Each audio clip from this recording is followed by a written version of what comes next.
നമ്മളൊക്കെ എപ്പോഴും ആലോചിക്കുന്ന സാധനമാണ് ഈ പുരോഗമനപരമായ രാഷ്ട്രീയ ആശയങ്ങളെ വളരെ സമർത്ഥമായിട്ട് ആസ്വാദകരിലെ അവർക്ക് എത്താൻ പറ്റുന്ന അല്ലെങ്കിൽ അവർ മനസ്സിലാക്കുന്ന രീതിയിലൊരു പ്രതിപാദ്യ വിഷയമാക്കി മാറ്റുമ്പോഴാണ് ഒരർത്ഥത്തിൽ കല അതിൻ്റെ രാഷ്ട്രീയ ദൗത്യം നടപ്പിലാക്കുന്നത്.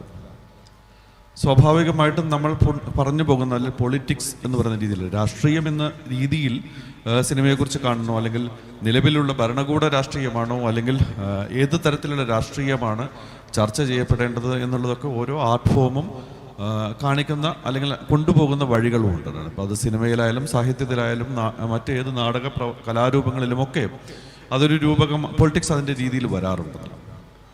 സിനിമ ശരിക്കും രാഷ്ട്രീയ പ്രവൃത്തി നടത്തുന്നുണ്ടോ എന്ന് വെച്ച് കഴിഞ്ഞാൽ സിനിമയ്ക്കകത്ത് പറയുകയും പറയാതിരിക്കുകയും ചെയ്യുന്ന, ഇന്നലെ ഏറ്റവും രസം തോന്നിയത് ചിഹ്നം അരുന്ധതി ഈ പറഞ്ഞു തുടങ്ങുന്നത് നമുക്ക് എന്തു പറയാം എന്തു പറയാതിരിക്കാം എന്നുള്ളതാണ്. ഈ പറയുന്നതിനപ്പുറത്തേക്കും എന്നാൽ പറയേണ്ടത് തന്നെ പറയണമോ എന്ന് ആലോചിക്കുകയൊക്കെ ചെയ്തുകൊണ്ടുള്ള ചില വിഷയങ്ങൾ തീർച്ചയായും സിനിമയുടെ ഭാഗമായിട്ട് മാറാറുണ്ടെന്നുള്ളതാണ്.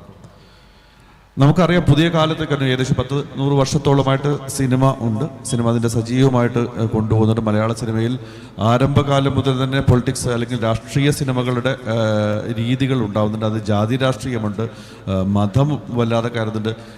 ഈവൻ ഭക്തി എന്ന് പറയുന്നത് പോലും ഒരു പൊളിറ്റിക്കൽ ലെവലിൽ കൊണ്ടുപോകുന്ന സിനിമകൾ ഉണ്ടായിട്ടുണ്ട് എന്നുള്ളതാണ് സത്യം. കാരണം ഭക്തിയും ഒരു തരത്തിൽ പറഞ്ഞൊരു രാഷ്ട്രീയ പ്രവർത്തനം തന്നെയാണ്. അതുതന്നെയാണ് അതിൻ്റെ ഒരു ശരിക്കും പറഞ്ഞാൽ അതിൻ്റെ ഒരു വലിയ തോതിലുള്ള വളർച്ചയിലേക്കാണ് ഇപ്പോഴത്തെ കാലത്തേക്ക് കൊണ്ടുപോകുന്നത്. കാരണം എത്രത്തോളം നമ്മളിതിനെ നമ്മുടേതാക്കി മാറ്റാം, നമുക്ക് പറയാനുള്ളത് എന്താണ് എന്നുള്ളതാക്കി മാറ്റാം. പൊളിറ്റിക്സ് ശരിക്കും സിനിമയിലുണ്ട് എന്നുള്ളത് സത്യം.